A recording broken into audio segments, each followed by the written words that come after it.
వస్తుందండి, 10 నిమిషాలు అయిపోతుంది. త్వరగా చేయమ్మా, నిన్ను తీసుకొస్తానని అన్నయ్యకి చెప్పాను. నాన్నకు తెలియకుండా త్వరగా వెళ్దామమ్మా. అలాగేనమ్మా, ఈరోజు నా చేత్తోనే వాడికి పాయసం తినిపిస్తాను. అన్నా, రే రవి, మా అమ్మ చెల్లి నన్ను చూడడానికి వస్తున్నారు.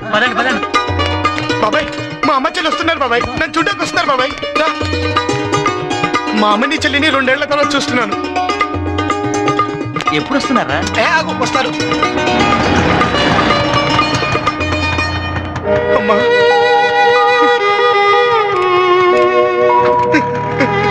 బాబాయ్, అమ్మ.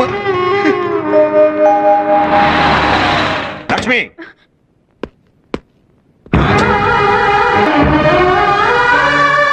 చచ్చిపోయిన కొడుకు పుట్టినరోజు పండుగ చేయడానికి వచ్చావా? ఏమండి, అలా మాట్లాడకండి, నేను తట్టుకోలేను. వాడు చేసిన తప్పు వల్ల నలుగురిలో నేను తలెత్తుకోలేకపోతే ఎలా తట్టుకున్నావు? వాడు చేసిన తప్పు వల్ల అనుక్షణం నేను శోభపడుతుంటే ఎలా తట్టుకున్నావు? ఇంకేం మాట్లాడు, నాతో ఇంటికి పద.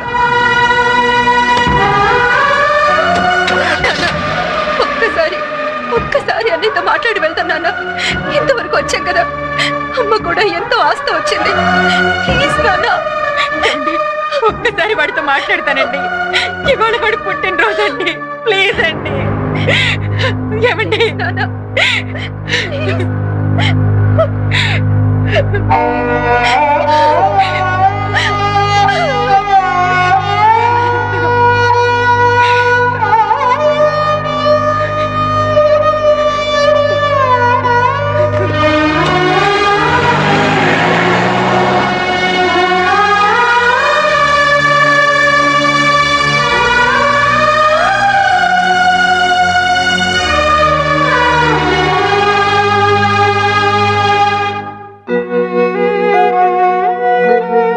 Excuse me sir, రమ్మన్నారంట.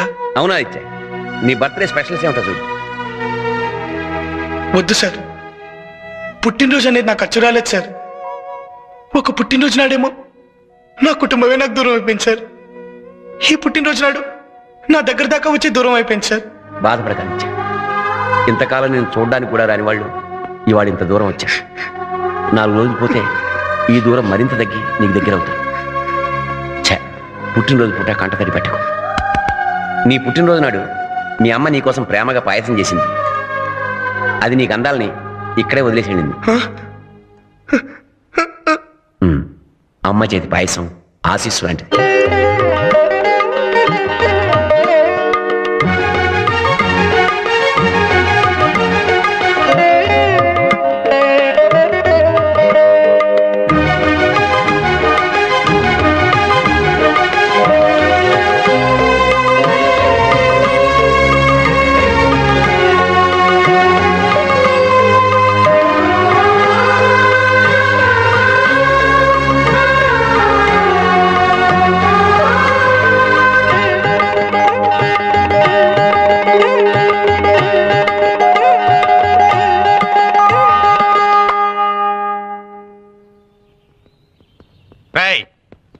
నమస్తే సార్.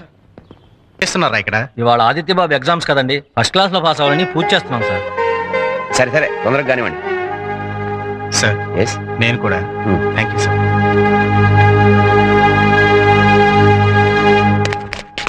ఆదిత్య, బాగా రాయాలి.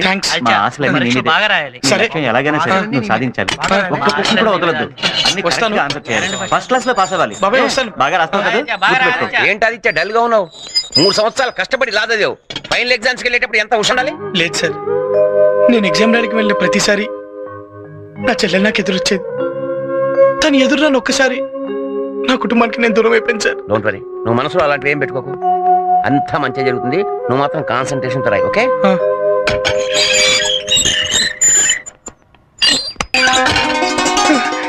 చెల్లమ్మా సార్, మా చెల్లెలు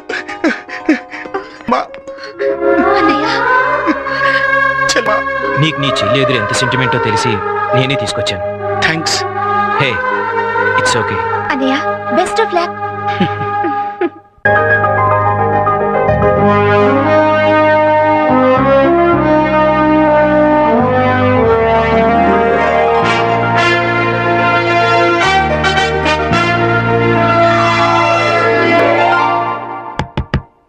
ముందు మీరు రండి సార్, అన్ని వివరంగా చెప్తాగా. రండి సార్, రండి రండి, లోపల రండి సార్. మంచినీళ్ళు తీసుకుంటారా సార్? కాఫీ తీసుకుంటారా సార్? ఇప్పుడు అవన్నీ ఏంట్రా, ముందు అవి తీసుకురండి విషయాలు.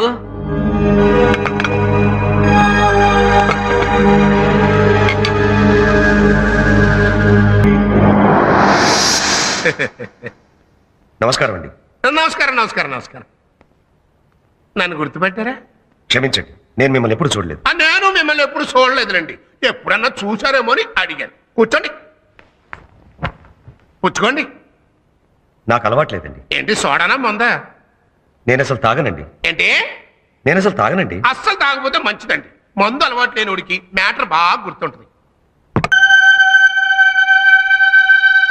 ఏంటి టెన్షన్ పడుతున్నారు? మా ఇంటి మహాలక్ష్మి మీ ఇంటికి వచ్చేస్తారండి. దేనికి? దేనికంటే ఎర్రి బాబులోడా. ఇప్పుడు మనకు అమ్మాయి ఉంది కదా, దాని పెళ్ళిడు వచ్చేసింది కదా, దాన్ని పెళ్లి చేయాలి కదా. 2-3 ఏళ్ళలో రిటైర్ అవ్వబోతున్నావు. ఎన్నాళ్ళైనా అద్దె కొంపలో ఉంటావు, సొంత కొంప కట్టుకోవాలి కదా. Stop it. ఏమిటి ఇదంతా? అదే అర్థం చేస్తున్నాను. మ్యాటర్ చెప్పిన ఎట్టంటే పోస్ట్ చేసాడండి రా పై ఆయన.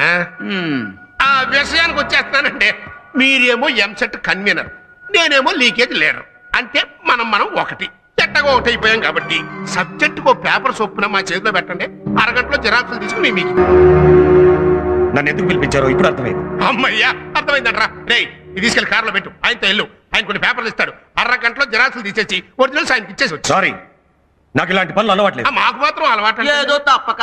మీ మహాలక్ష్మిని మీరే సేఫ్ లో జాగ్రత్తగా దాచుకుని మాకు సెకండ్ ఇచ్చేయండి.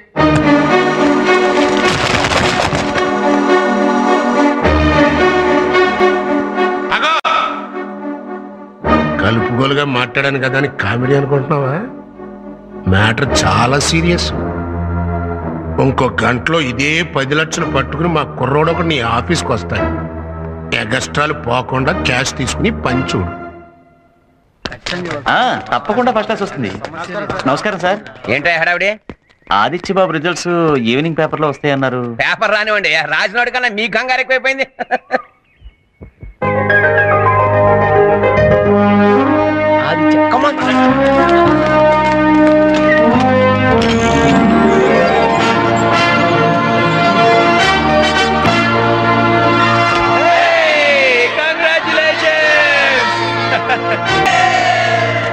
నువ్వు ఫస్ట్ క్లాస్ లో పాస్ అయ్యావు.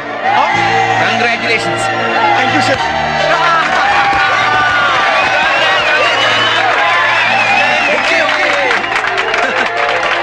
ఓకే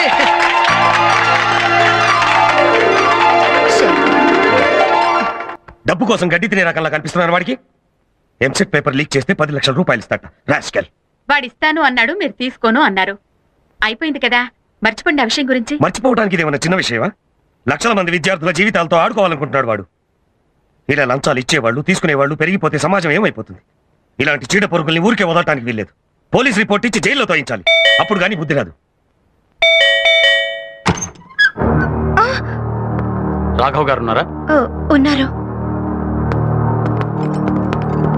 నేనే రాఘవన్. చెప్పండి. Your under arrest. అరెస్టా? దేనికి? ఎంసెట్ పేపర్స్ లీక్ చేయడం కోసం 10 లక్షల రూపాయలు లంచం తీసుకున్నందుకు. దానికి సాక్ష్యం మీ ఆఫీస్ బీరువాలో దొరికిన 10 లక్షల రూపాయల క్యాష్. నా బీరువాలో క్యాష్ దొరకడం ఏంటి? నాకేం తెలియదు సార్. నేను లంచం తీసుకోలేదు. నా మాట నమ్మండి ప్లీజ్. నమ్మాల్సింది కోర్టు. కమాన్. ముద్దాయిని 30 రోజులు రిమాండ్ లో ఉంచవలసిందిగా ఆదేశించటమైనది. సార్ ఇవిగో మీరు అడిగిన ఫైల్స్. అలాగే. నేను పాస్ అయ్యానని నన్ను చూడ్డానికి వచ్చా. నాన్న. ఆదిత్య ఏమైంది? మా నాన్న నన్ను చూడ్డానికి వచ్చారు.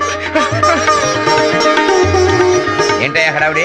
సార్ మా నాన్న వచ్చారు సార్. అలాగా? అవును సార్, గేట్ దగ్గర ఉన్నారు. నాకోసం వచ్చి ఉంటారు సార్.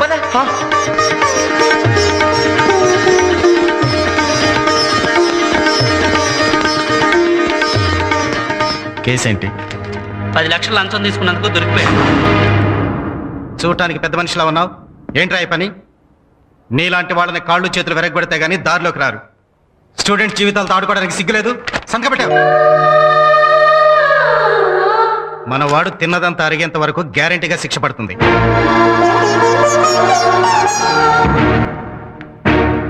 సార్ నేను నేరం చేసి జైలుకొచ్చానని మా నాన్నను కూడా నేరస్తుల్లా చూడగలను సార్. నిప్పుకి చెదపట్టం ఎంత అబద్ధం మా నాన్న తప్పు చేస్తాడనుకోవడం అంతకన్నా అబద్ధం సార్. మా నాన్న తప్పు చేయడు సార్. తప్పు చేయడు సార్. మా నాన్న తప్పు చేయడు సార్.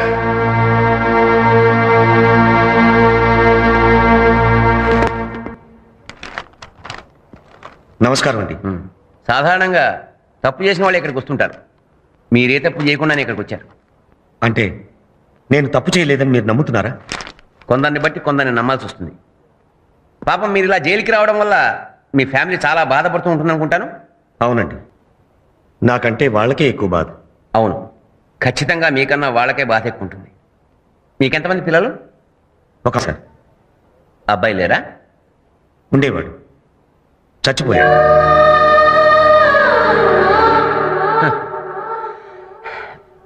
వీరిని తీసుకెళ్ళండి.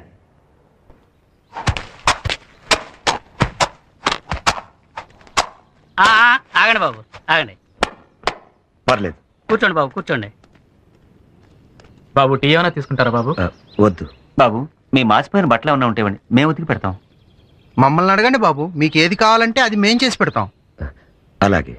అసలు మీరు ఇక్కడికి రావటమే అన్యాయం బాబు. ఇక్కడికి మాలా నేరం చేసిన వాళ్ళు రావాలి కానీ మీరు బాబు. అంటే అంటే నేను నేరం చేయలేదని మీరు నమ్ముతున్నారా? 25 ఏళ్లుగా పనిచేస్తున్నా ఆఫీసులో వాళ్ళెవరూ నన్ను నమ్మలేదు. నేను నమ్ముకున్న సమాజము నన్ను నమ్మలేదు. కానీ జైల్లో ఉన్న మీరంతా నన్ను నమ్ముతున్నారు. వాళ్ళ సంగతి మాకు తెలియదు సార్. మీరు మా ఆదిత్య బాబు తండ్రి, మీరు తప్పు చేయరంతే.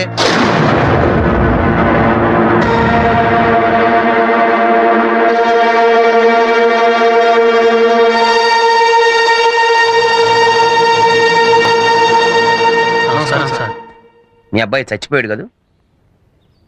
మీ దృష్టిలో చచ్చిపోయిన మీ కొడుకు వీళ్ళ దృష్టిలో ఏ స్థానం సంపాదించాడో చూశాను.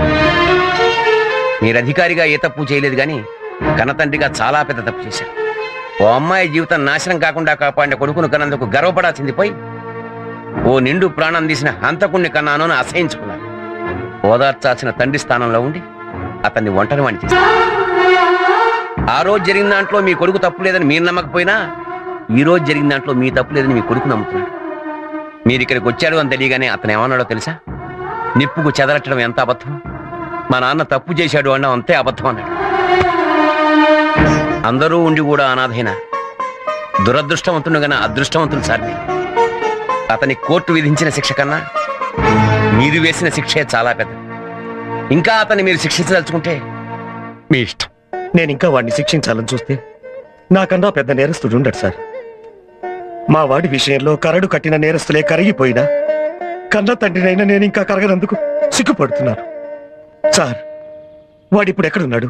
స్వామి, నేను నిన్ను నమ్మినంతగా నమ్మింది మా నాన్న ఒక్కడే స్వామి. అలాంటిది మా నాన్న తప్పు చేశాడంటే నన్ను ఎలా నమ్మమంటావు? మా నాన్నను రోజూ చూడాలని నిన్ను పూజించినందుకు ఆయన ఇలా చూపించావా స్వామి? ఆయన్ని నిర్దోషిగా నిరూపించి త్వరగా ఇక్కడి నుంచి వెళ్ళిపోయేలా చెయ్యి.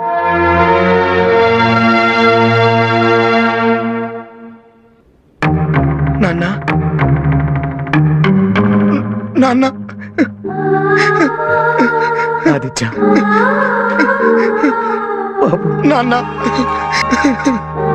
ఒరే నన్ను క్షమించరా? లేదు నాన్న, దీవించాల్సిన మీరు క్షమించబట్టు నేను భరించలేను. లేదురా, తండ్రిగా నీకు నేను చెయ్యాల్సింది చెయ్యలేదు. నువ్వు హత్య చేశావన్న భయంతో సమాజంలో నా స్థానం గురించి భయపడ్డానే కానీ నీ మనసులో నాకున్న స్థానం గురించి తెలుసుకోలేకపోయాను.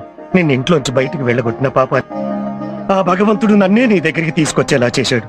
ఇంతకాలం నా కొడుకు చచ్చిపోయాడనుకున్నాను, కానీ ఇప్పుడు తెలిసిందిరా నాలో ఉన్న తండ్రి చచ్చిపోయాడని. నాన్న, నువ్వు నా కొడుకుగా పుట్టడం నా అదృష్టం రా. నాన్న, నాన్న, వీడి కోసం మనం వెయిట్ చేయడం ఏంట్రా? రేపు పొద్దున మనం జైల్లో ఉన్నప్పుడు ఆడు కూడా ఇలాగే వెయిట్ చేస్తాడు కదండి. వచ్చేస్తున్నాడు వచ్చేస్తున్నాడు వచ్చేస్తున్నాడు. అటు అటు అటు. ఏమైంది సార్? ఏంటయ్యా ఎట్టు చిక్కిపోయావు? అవునులే, హాయిగా ఏసీ రూమ్ లో కూర్చొని తెగ తినేవాడివి. ఇప్పుడు చెప్ప చేతికిచ్చి కొలత భోజనం పెట్టేటప్పటికి చిక్కిపోయావు. పడద్దు నీ మొండితనం. కాకపోతే నేను చెప్పినట్టు నేను ఉంటే లోపల కూర్చోవాల్సిన అవసరం ఉండేది కదా. అసలు జనరల్ గా జరిగేది ఏంటయ్యా, లంచం తీసుకున్నాడు లోపలికి వస్తాడు, నువ్వేమో లంచం తీసుకోకుండానే లోపలికి వచ్చావు. అది కదా నా బాధ. నాకేం బాధ కాలేదు, న్యాయం నా వైపునుంది. నేను ఇక్కడి నుంచి ఎలాగైనా బయటపడగలనన్న నమ్మకం నాకుంది. బయటికి ఈడెక్కడ ఎరిబాగులుడరా. అయ్యో పెచ్చ కూడా ఓ పద్ధతి ఉండాలయ్యా. చూడు, ఈ ఊళ్ళో నీ తరఫున బాధించడానికి ఒక్కడు కూడా రాడయ్యా. ఎందుకో తెలుసా, నాకున్న డబ్బుకి పరపతికి భయపడి ఒక్క లాయర్ కూడా నల్లకోట వేసుకుని నీ తరఫున కోర్టుకు రాడయ్యా. అందుకని నీతి న్యాయం నా రెండు కళ్ళు అని అట్లా తెరుసు కూర్చోక ఆ కళ్ళకి నల్ల కళ్ళజోడు పెట్టేయి, నాకు చెక్కండి ఇచ్చేయి. అప్పుడు నువ్వు నాతోనే ఉంటావు, నాతోనే తింటావు, నాతోనే బతుకుతావు. అంటే నీతితో బతికానన్న తృప్తితో ఇక్కడే చస్తాను, కానీ నీతో మాత్రం చేతులు కలపను. వీడు బతక నేర్చున్నాడు, అందుకే బతుకు బస్ స్టాండ్ అయింది. మరి ఇంకే లైఫ్ ఇందులో